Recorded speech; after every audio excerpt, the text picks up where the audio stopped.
Hindi niya nakagisnan ang tumira sa kabundukan. Hindi sanay sa putik at tarik ang kanyang katawan.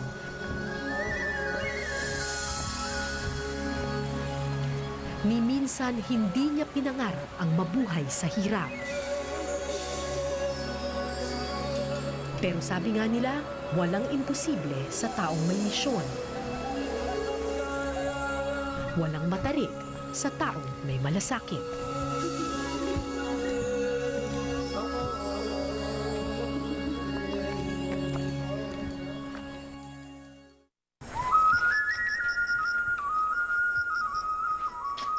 Nakatago sa pusod ng kagubatan, ang Sitio Labo ang isa sa pinakadulong komunidad sa Bansod Mindoro Oriental. Bangin, ilog at bundok ang kailangan mong suungin, marating lang ang liblib na lugar ng mga katutubong mangyan. At linggo-linggo, ito ang nilalakad ni Teacher Annie para lang makapagturo.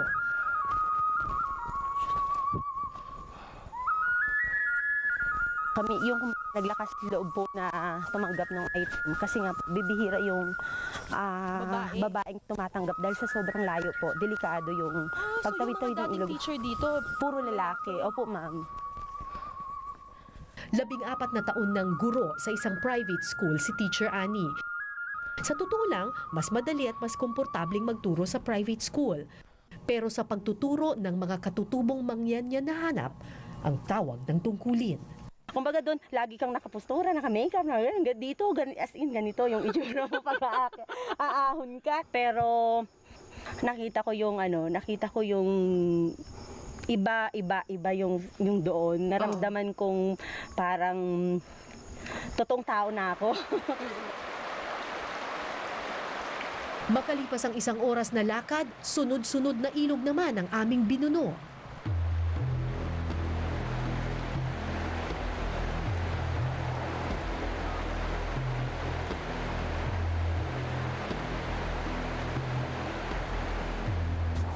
mga ilang ilog po tatawirin, ganyan? 16, ma'am. Anong 16? 16 rivers. 16 rivers? Opo. Ang tatawirin natin? Yes, ma'am. Patay. Mas malalim to ah.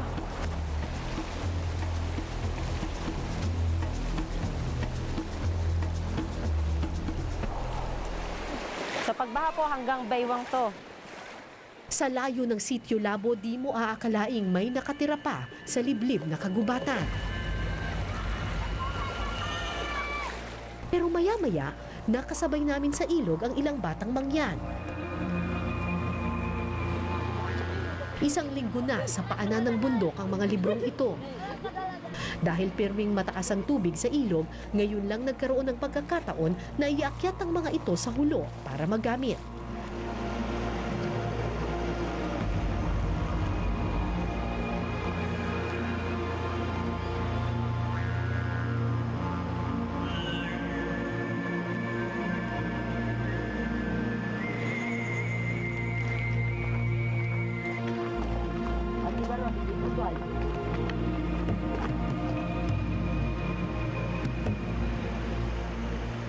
Makalipas ang 1 pang oras, may natanaw na akong komunidad. Hehe, konti na lang. Konti na lang. Kung nakikita ninyo yung mga bahay doon, yun yung pupuntahan natin. From here, parang mukhang malapit na lang siya eh.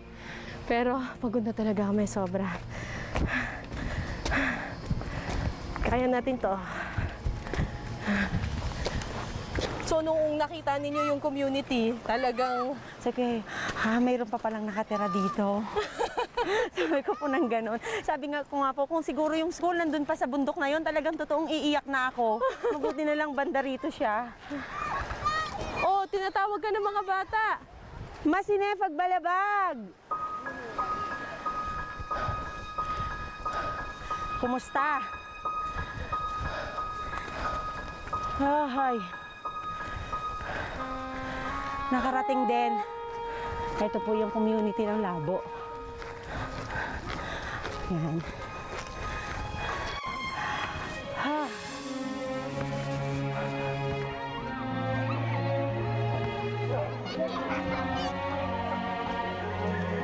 Sa dulo ng kalbaryo, napawi ang pagod ni Teacher Annie ng mga inosenteng ngiti.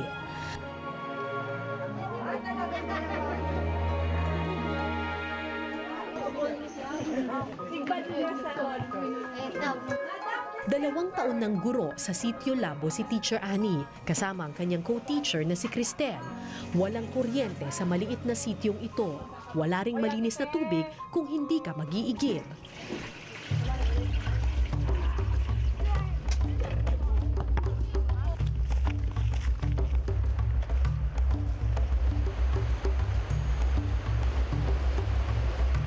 Pero gaano man kasalat ang lugar, dito nila natagpuan ang biyaya ng pagbibigayan. Kahit po, bigyan mo sila ng isang platong kanin, tapos sila yung mga 10 o 15, hindi nila uubusin yung kanin nang hindi sila lahat nakatikim. So, Marunong sila magbigayan. Opo, nasa kabila nung wala, nakakapag-share pa po sila sa kapwa nila. Kaya bilang pasasalamat sa mainit na pagtanggap sa kanila ng mga mangyan, bago matapos ang araw, nagsasagawa sina Teacher Annie at Teacher Cristel ng klase para sa mga matatandang mangyan. Libre ito at walang dagdag na sweldo sa kanila. Kailangan po nilang matutong sumulat kasi po, pag wala kami, pwede po nilang turuan yung kanilang mga anak. Damae, toy, katatoy, igsulat, pangalan, manang, Leia. Bakit po kayo nag-aaral? Para marunong magsurat Para marunong ang magsulat. pangalan. Bakit po gusto ninyong matutong magsulat ng pangalan? Marunong magbilang ang kaitanong surat para hindi magloko sa amin. Sa akin ang mga tao. Paano niluluto? Magpabili ang mga saging, Oh, tapos? kulang pa. Marami pa sana. Kung alimbawa magdala ng saging, Oo. kaunti lang ang binigay. Tama, plenty. At dahil dito, tuluyang nakuha ni Teacher Annie ang loob ng mga mangyan. Palakpakan ang sarili. Yan.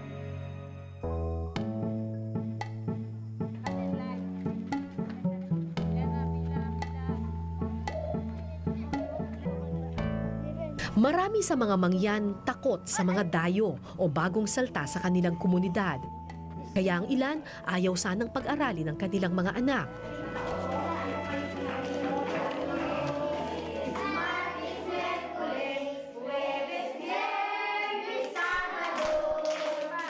Pero iba si Teacher Annie at Teacher Cristel. Sa piling nila, panatag ang loob ng mga mangyan.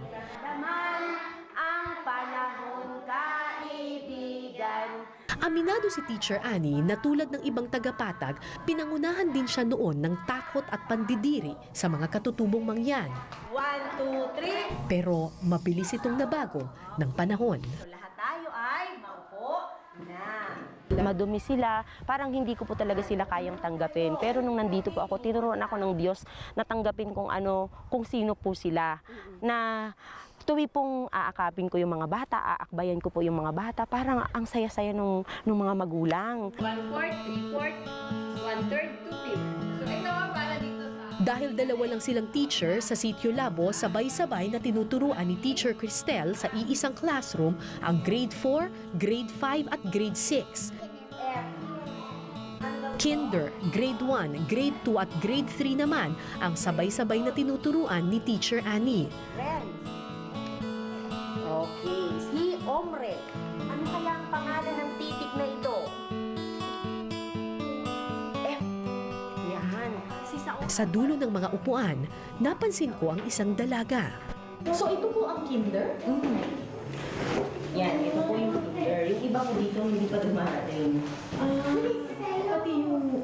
Pati yung nasa dulo. Opo, si Dina po yun. Si Dina. Kinder din si Dina. Kinder din si Dina.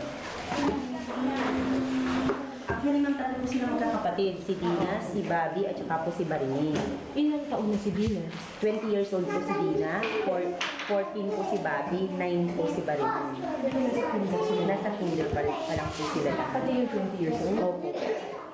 Si Dina ang pinakamatandang estudyante ni Teacher Annie. Gusto man niyang mag-aral noon, ni minsan di siya pinayagang makatungtong sa paaralan. Ba't hindi kayo nag-aaral dati? Bawal po sa amin. Bawal sa inyo mag-aral? Bakit daw bawal? Awan po. Hindi ko po alam. Sino nagbawal sa'yo? Papa Pero ikaw, gusto mo ba mag-aral? Ha? po. Bakit gusto mo mag-aral? Para matuto. Marami ng guro ang nagsabing imposibleng matuto ang kasing tanda ni Dina. Pero hindi sumuko si Teacher Annie. Nung sinimulan po namin silang i-approach ni Madam Cristel, ang hinihintay din pala po ma'am nila, yung bagang ikaw lalapit ka sa kanila, na kahit po lumayo sila ng lumayo sa'yo, ikaw kakausapin mo sila.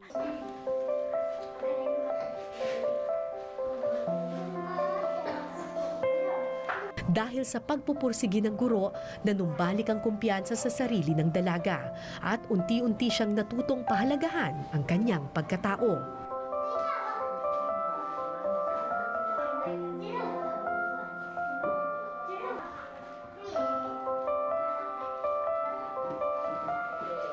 Pero di pa man natatapos ang klase, laking gulat namin nang biglang tumayo si Dina at nagpaalam. Saan kaya pupunta ang bata? At bakit niya nilisan ang eskwelahan?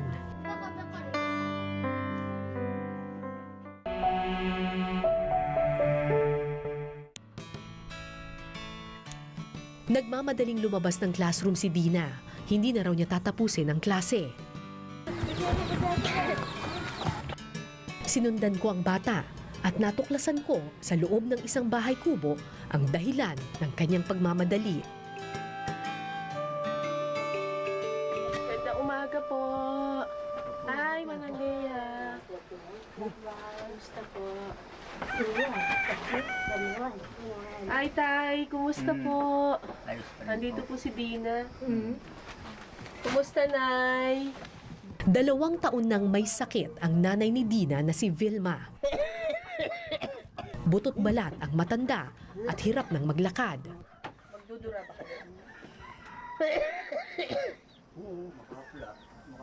Gaano katagal na po ang ubo ninyo? Matagal na. Ano po sabi ng doktor? Hindi ko alam. Ha? Dina, ano daw sabi ng doktor? Pulmon. Ha? Pulmon. Dina. Si Dina. Ha? Pulmon. May gamot ba si nanay? Wala. Ano na? Wala ngayon. Ubus na. Ubus na. Ito. Ilang beses na nilang pinatingin sa doktor ang matanda, pero di naman nila mabili ang mga iniresetang gamot. Ano ba to? Antibacterial. Mukhang may pneumonia nga kayo kung umiinom kayo ng antibiotics. Tapos, ano ba to? Ang dami nyo namang antibiotics. Puro antibiotics. Yung problema minsan ng mga mangyan, kasi ang layo ng tirahan nila. So, ang nangyayari, bibili sila ng gamot sa baba. Tapos, hindi na nila ma-follow up. So, lalo na kung mga antibiotics, yun ang problema eh. Kailangan yun tuloy-tuloy yung gamutan. Sila, natitigil-tigil. Kasi ang layo nga nila sa pharmacy, ang layo nila sa butika.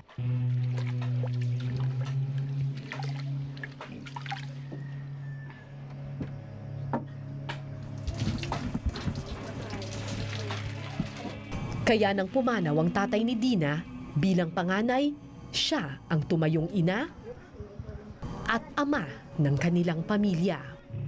Sa isang linggo, ilang beses ka lang pumapasok sa paaralan?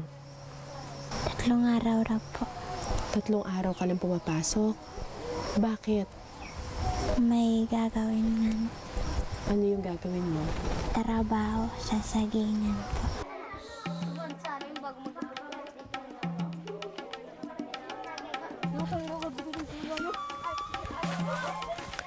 Saging ang pangunahing ikinabubuhay ng mga mangyan ng Sitio Labo. Palibhasa'y matakaw sa tubig ang puno nito. Sa liblib at malilim na bahagi pa ng gubat nila ito kinukuha.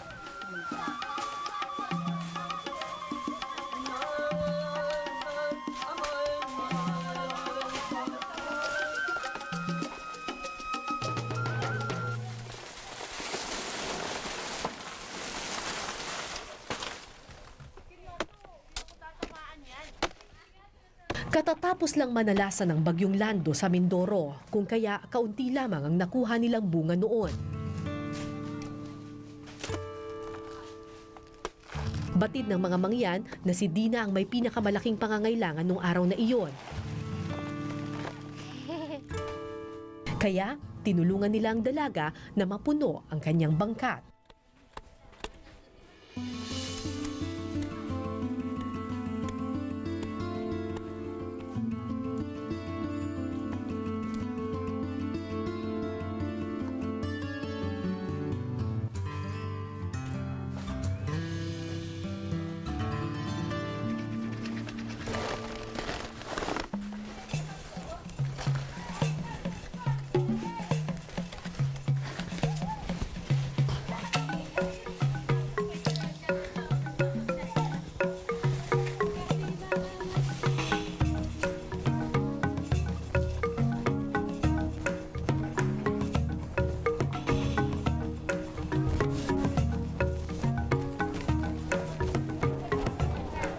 Paglabas ng gubat, nadaanan namin ang klase ni Teacher Annie.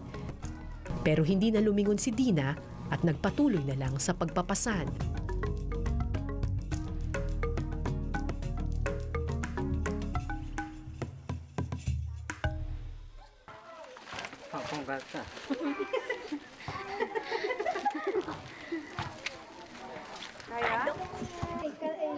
Tanghaling tapat nang magsimula kami sa pagpapasan.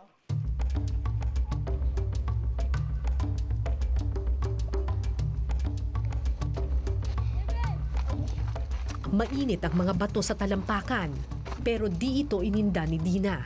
Mas mainit ang tawag ng pangangailangan.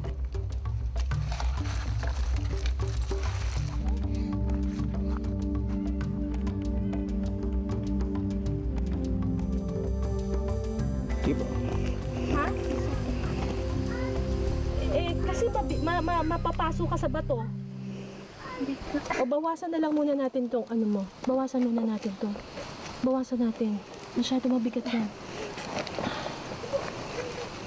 Bawasan mo, ilagay mo dito yung iba para hindi masyado mabigat.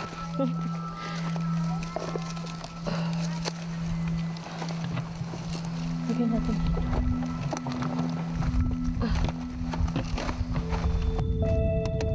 Isa pa.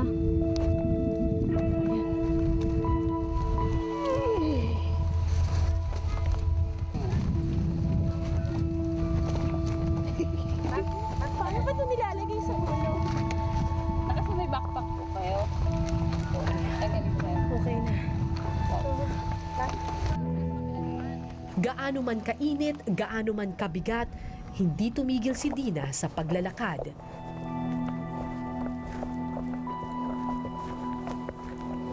Ni minsan, hindi siya nagreklamo. At tahimik na lang na pinasan ang responsibilidad na inihain ng mundo.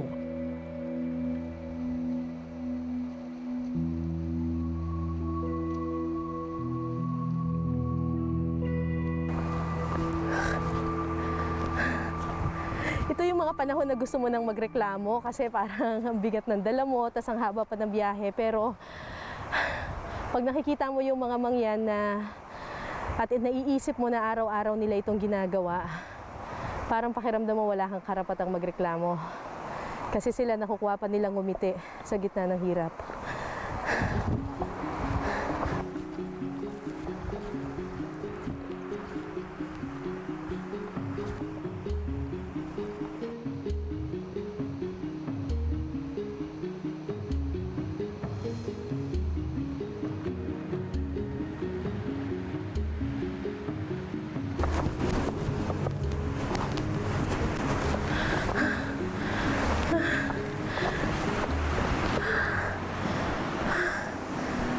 Kaya pa?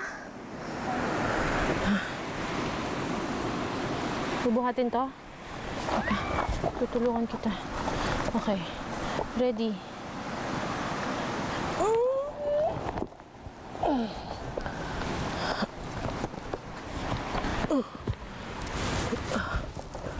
Okay.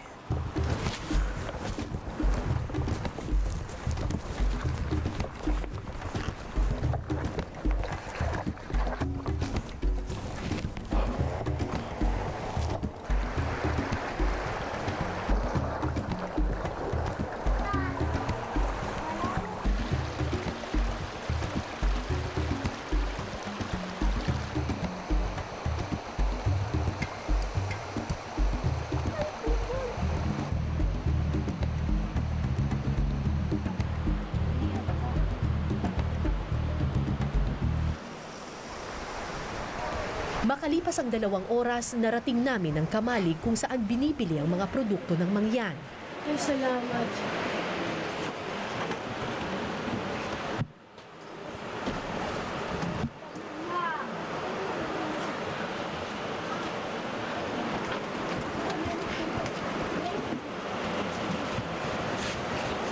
Maingat na binilang ang bawat piraso ng saging na pinasan ni Dina.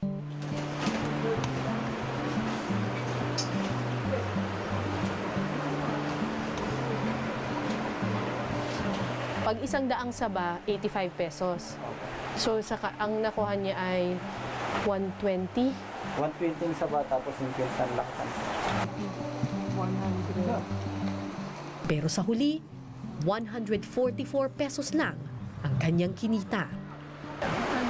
Anong ibibili mo dyan sa 144 pesos mo? Gamot po. Ha? Gamot. Gamot. At saka, Wala na pong tira. sabi mo bigas kanina. Huwag na po. Ha? Huwag na po. Hindi na kayo magbibigas muna. Gamot na lang lahat. Po. 144 pesos para sa 2 oras na pagpapasan sa bundok. Ilang tableta kaya ang mabibili ng kakarampot na salaping ito? Gaano man kaliit ang kanyang kinita, na puno ng pag-asa ang dalaga.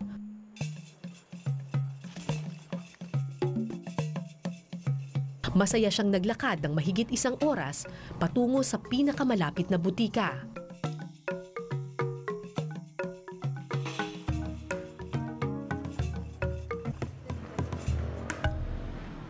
Pero nang marating na namin ang bilihan ng gamot, Ano pong kakasya dito?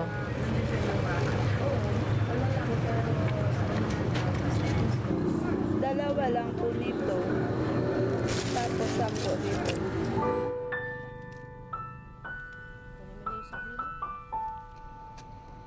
Dalawang piraso lang ng antibiotics ang nabili ni Dina sa kanyang pera. Yung nanay po ma'am niya, lagi pong sinasabi ni Dina sa akin, Madam, bilan niyo naman po ng gamot. Kung ano po ma'am yung ibibigay ni Dina na bahaya ng gamot, yun po binibili ko sa bayan, tapos binibigay ko po kay Dina. Kaya ang ginagawa ma'am namin minsan, di ba po lagi namang kamote at saging kinakain nila. Ang ginagawa po niya, tumutulong po siya sa amin ni Madam Cristel. Pinagluluto niya po kami ng kanin, tapos nagugas po ma'am siya ng pinggan. Ang ginagawa naman po namin ni Madam Cristel, binibigyan po namin ng bigas, sardinas, para lamang po may maiuwi din po siya sa kanila.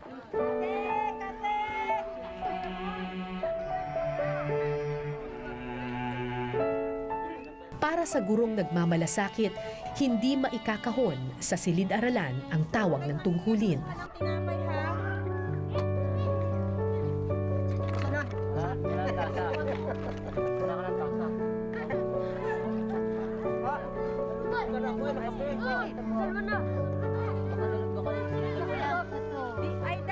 Kamakailan, sinabihan ng Department of Education si Teacher Annie na tapos na ang kanyang sakripisyo sa Sitio Labo.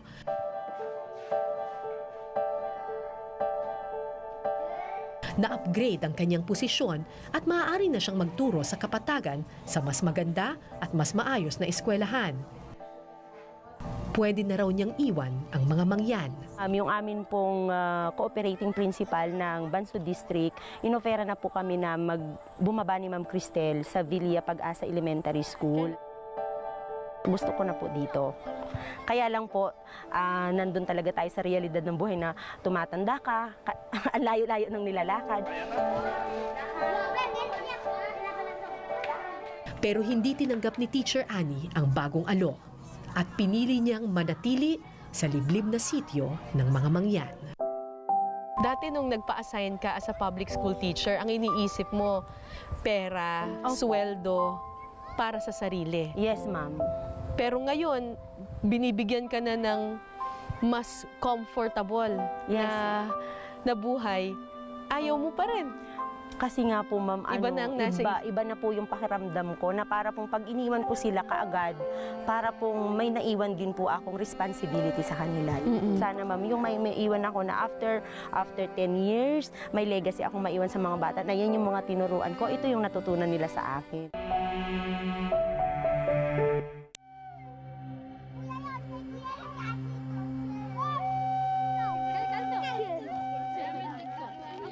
Si Teacher Annie ay hindi isang doktor. Hindi siya milyonaryo o makapangyarihang lider ng gobyerno. Pero may kapangyarihan ang kanyang inspirasyon. Marinig ng malakas ang boses ni Wendell. May dalang pag-asa ang kanyang mga salita. Tingnan natin at pakiramdaman ang panahon, kaibigan. Mahirap man sa salapi, mayaman siya sa malasakit. Pasok sa eskwelahan, maaraw ang panahon, maaraw ang panahon, maaraw ang panahon. Ako po si Cara David at ito po ang Eyewitness.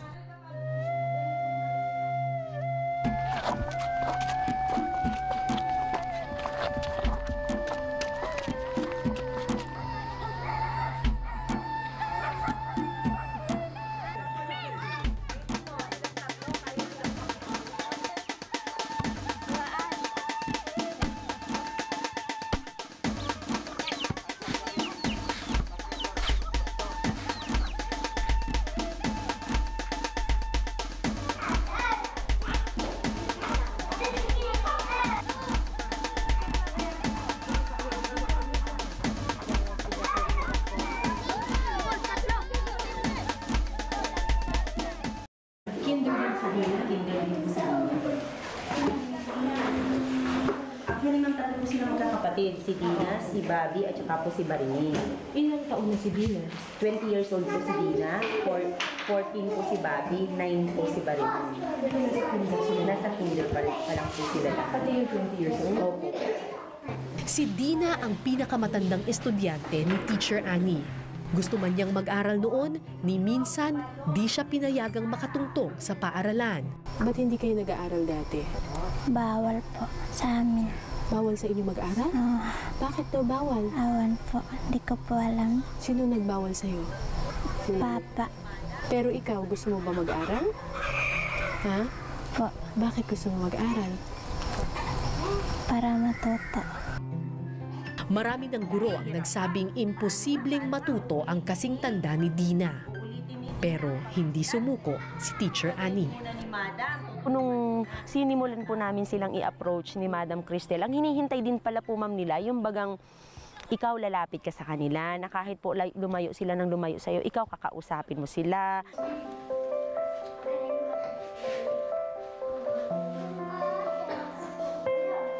Dahil sa pagpupursigi ng guro, nanumbalik ang kumpiyansa sa sarili ng dalaga at unti-unti siyang natutong pahalagahan ang kanyang pagkatao.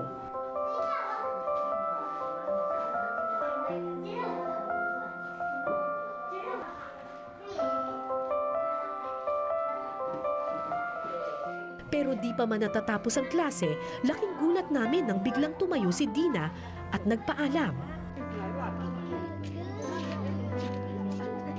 Saan kaya pupunta ang bata? At bakit niya nilisan ang eskwelahan?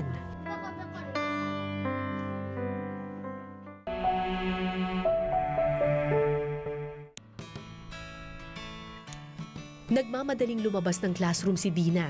Hindi na raw niya tatapusin ang klase. Sinundan ko ang bata at natuklasan ko sa loob ng isang bahay kubo ang dahilan ng kanyang pagmamadali. Ganda umaga po. Ay, Manang Lea. Kumusta po? Ay, Tay, kumusta po? Nandito po si Dina.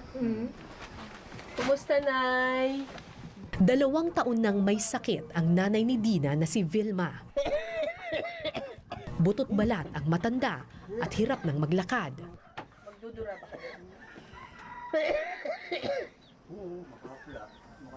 Gaano katagal na po ang ubo ninyo? Matagal na. Ano pong sabi ng doktor? Hindi ko alam. Ha? Dina, ano daw sabi ng doktor? Pulmon. Ha? Pulmon. Dina. Si Dina. Ha? Pulmon. May gamot ba si nanay? Wala. Ano na?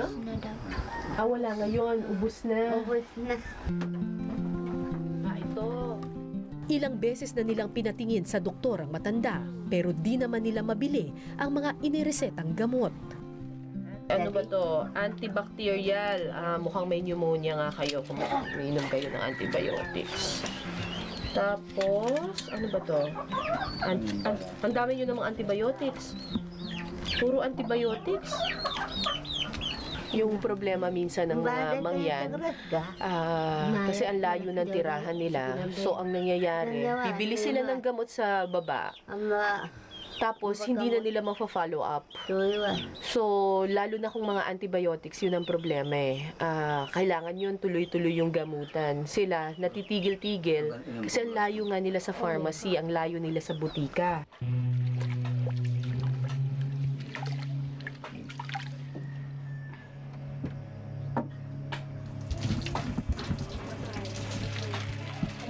Kaya nang pumanaw ang tatay ni Dina, bilang panganay, siya ang tumayong ina at ama ng kanilang pamilya.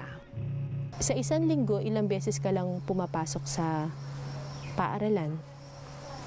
3 araw raw po. 3 araw ka lang pumapasok? Bakit? May gagawin nga. Ano yung gagawin mo? Trabaho. Ito po yung community ng Labo. Yan.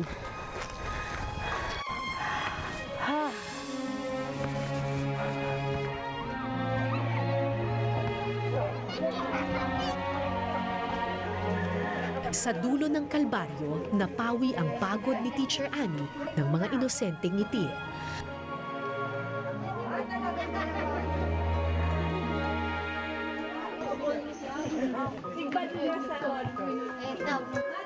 Dalawang taon ng guro sa Sitio Labo si Teacher Annie, kasama ang kanyang co-teacher na si Cristel.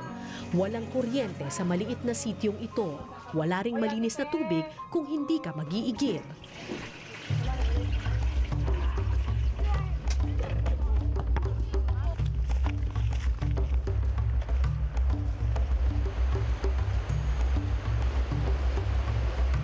Pero gaano man kasalat ang lugar, dito nila natagpuan ang biyaya ng pagbibigayan.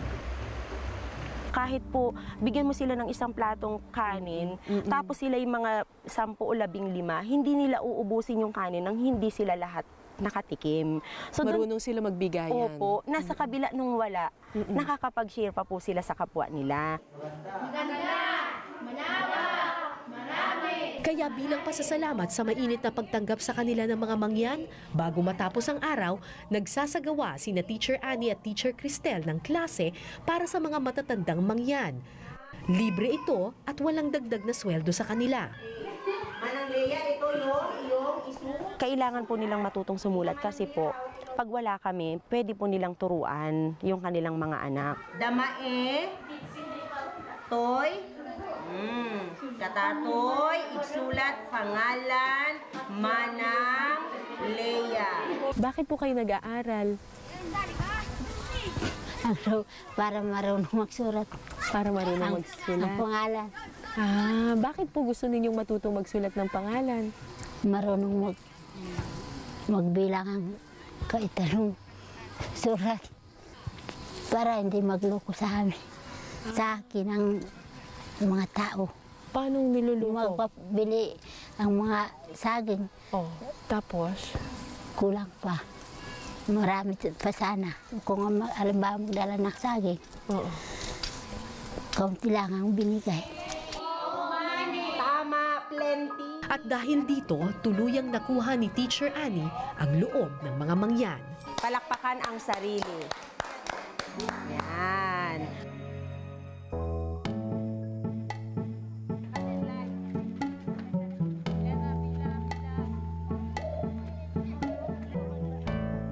Marami sa mga mangyan takot sa mga dayo o bagong salta sa kanilang komunidad.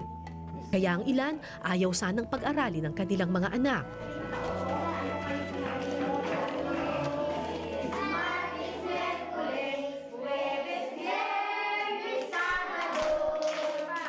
Pero iba si Teacher Annie at Teacher Cristel. Sa piling nila, panatag ang loob ng mga mangyan.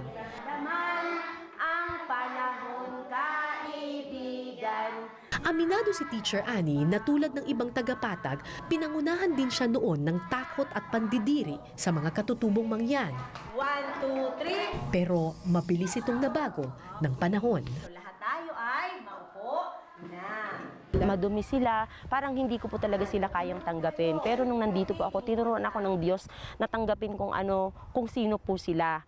Na tuwi pong aakapin ko yung mga bata, aakbayan ko po yung mga bata, parang ang saya-saya nung mga magulang. 1/4, 3/4, 1/3, 2/5. So ito para dito sa... Dahil dalawa lang silang teacher sa Sitio Labo, sabay-sabay na tinuturuan ni Teacher Cristel sa iisang classroom ang grade 4, grade 5 at grade 6. Kinder, grade 1, grade 2 at grade 3 naman ang sabay-sabay na tinuturuan ni Teacher Annie. Okay, si Omre. Ano kaya ang pangalan ng titik na ito? F. Yan. Sa dulo ng mga upuan, napansin ko ang isang dalaga. So ito po ang kinder? Yan, ito po yung kinder. Yung iba po dito hindi pa dumarating. Pati yung nasa dulo. Opo, si Dina po yun. Si Dina. Sasagingan po.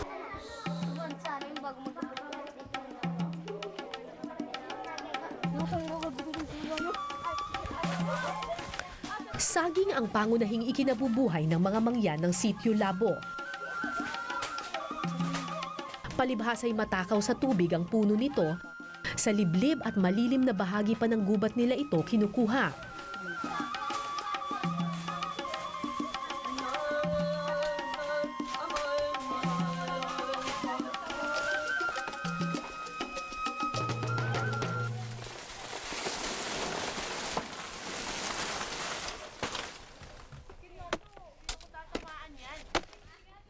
Katatapos lang manalasan ng bagyong Lando sa Mindoro, kung kaya kaunti lamang ang nakuha nilang bunga noon. Batid ng mga mangyan na si Dina ang may pinakamalaking pangangailangan nung araw na iyon. Kaya tinulungan nila ang dalaga na mapuno ang kanyang bangkat.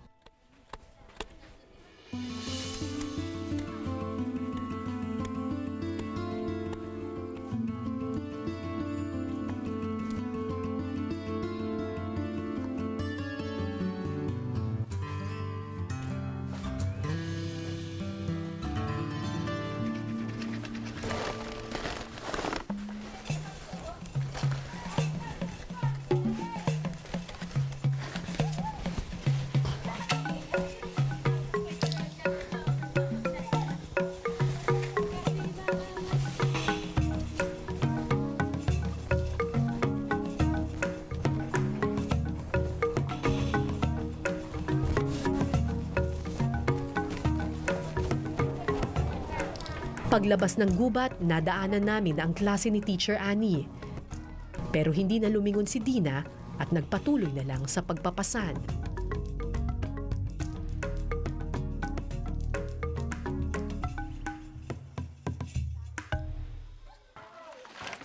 Gata.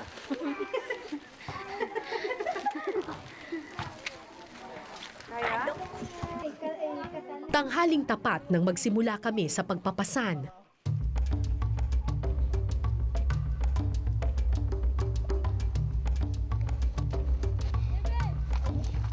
Mainit ang mga bato sa talampakan, pero di ito ininda ni Dina. Mas mainit ang tawag ng pangangailangan.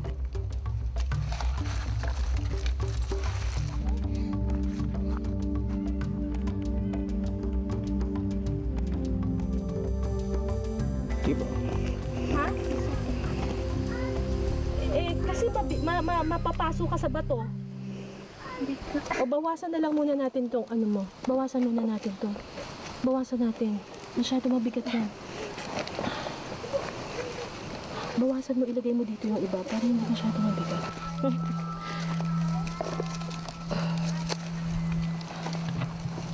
Lagyan natin.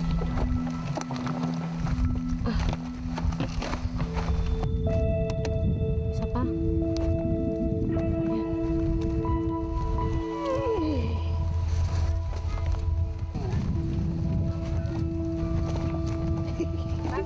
Paano ba ito nilalagay sa ulo?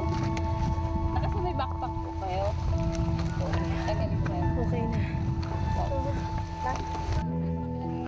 Gaano man kainit, gaano man kabigat, hindi tumigil si Dina sa paglalakad.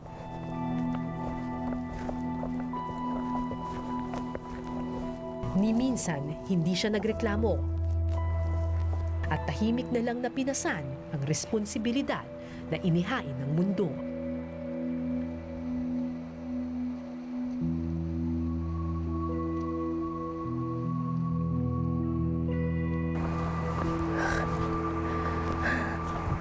Ito yung mga panahon na gusto mo nang magreklamo kasi parang ang bigat ng dala mo, tas ang haba pa ng biyahe. Pero pag nakikita mo yung mga mangyan na at naiisip mo na araw-araw nila itong ginagawa, parang pakiramdam mo wala kang karapatang magreklamo.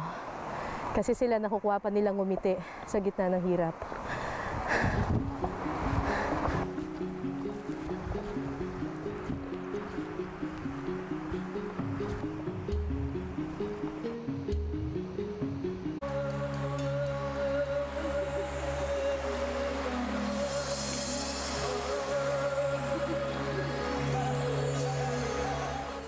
Hindi niya nakagisnan ang tumira sa kabundukan. Hindi sanay sa putik at tarik ang kanyang katawan.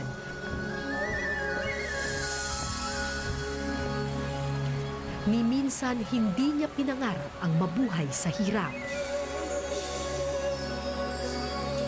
Pero sabi nga nila, walang imposible sa taong may misyon. Walang matarik sa taong may malasakit.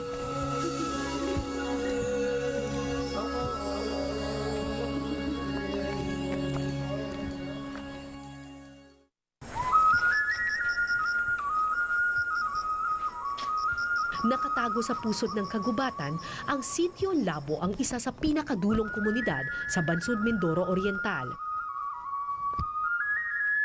Bangin, ilog at bundok ang kailangan mong suungin, marating lang ang liblib na lugar ng mga katutubong mangyan. At linggo-linggo, ito ang nilalakad ni Teacher Annie para lang makapagturo.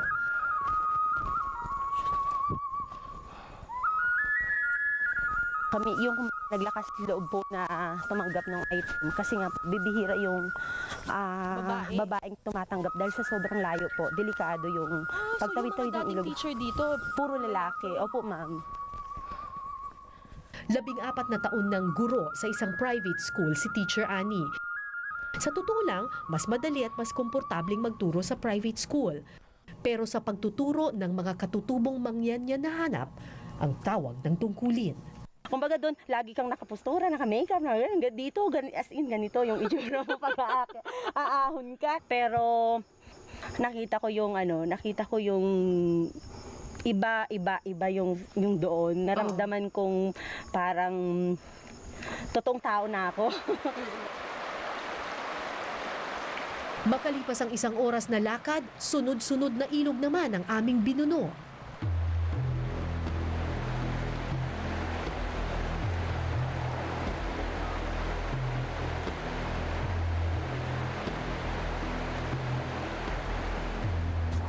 mga ilang ilog po tatawirin, ganyan? 16, ma'am.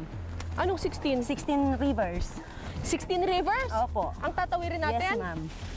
Patay. Mas malalim to ah.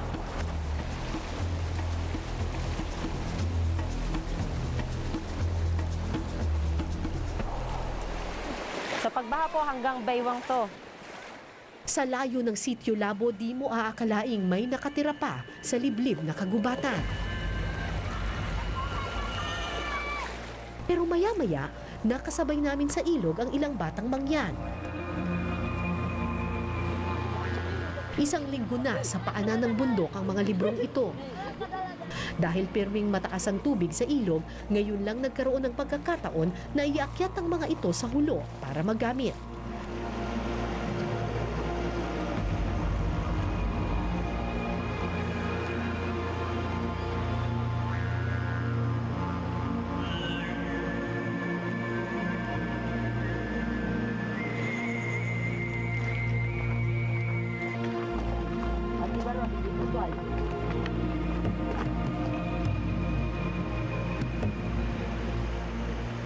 Makalipas ang isa pang oras, may natanaw na akong komunidad. Hehe, konti na lang. Konti na lang. Kung nakikita ninyo yung mga bahay doon, yun yung pupuntahan natin. From here, parang mukhang malapit na lang siya eh. Pero pagod na talaga kami sobra. Kaya natin to. So, nung nakita ninyo yung community, talagang... Sige, mayroon pa palang nakatira dito. Sabi ko po nang ganon. Sabi nga ko nga po, kung siguro yung school nandun pa sa bundok na yun, talagang totoong iiyak na ako. Mabuti na lang banda rito siya. Oh, tinatawag ka ng mga bata. Masine, pagbalabag! Kumusta? Ay. Nakarating din.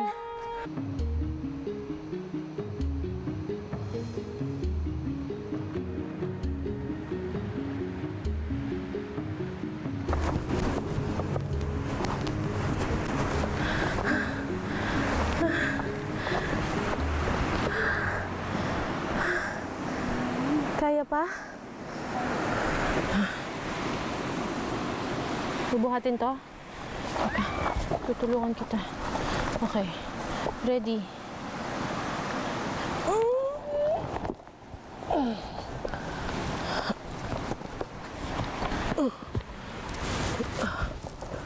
Okay.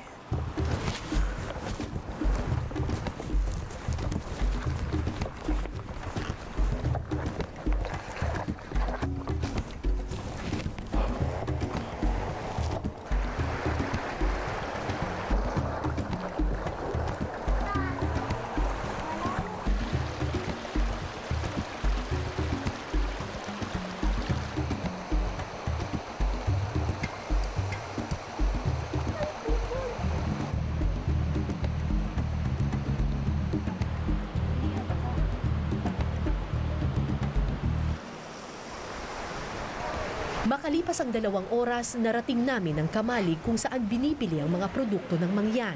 Ay, salamat.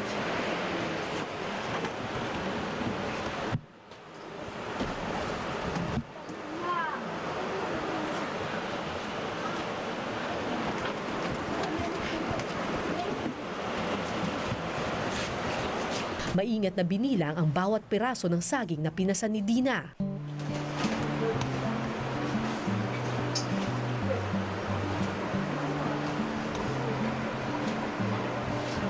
Pag 100 saba, 85 pesos.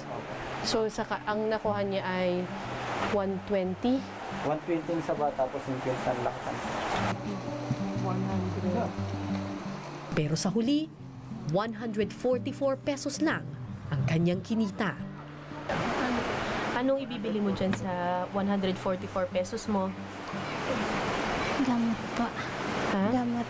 Gamot. At saka, Wala na pong tira. sabi mo bigas kanina. Huwag na po. Ha? Huwag na po. Hindi na kayo magbibigas muna. Gamot na lang lahat. Po. 144 pesos para sa 2 oras na pagpapasan sa bundok. Ilang tableta kaya ang mabibili ng kakarampot na salaping ito?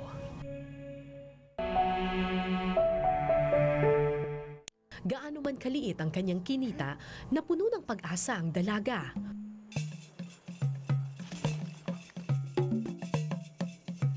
Masaya siyang naglakad ng mahigit 1 oras patungo sa pinakamalapit na butika.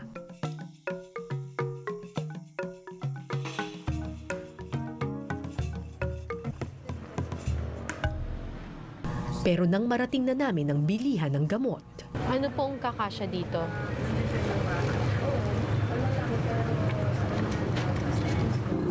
Dalawa lang po nito. Tapos 10 dito.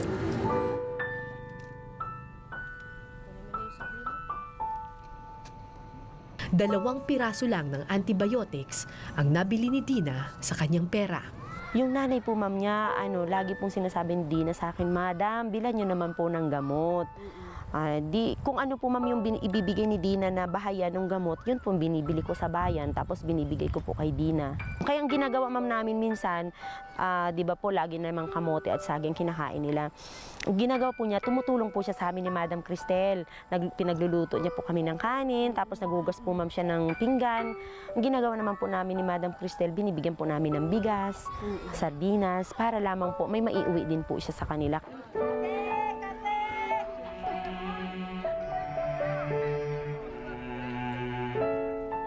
Para sa gurong nagmamalasakit, hindi maikakahon sa silid-aralan ang tawag ng tungkulin.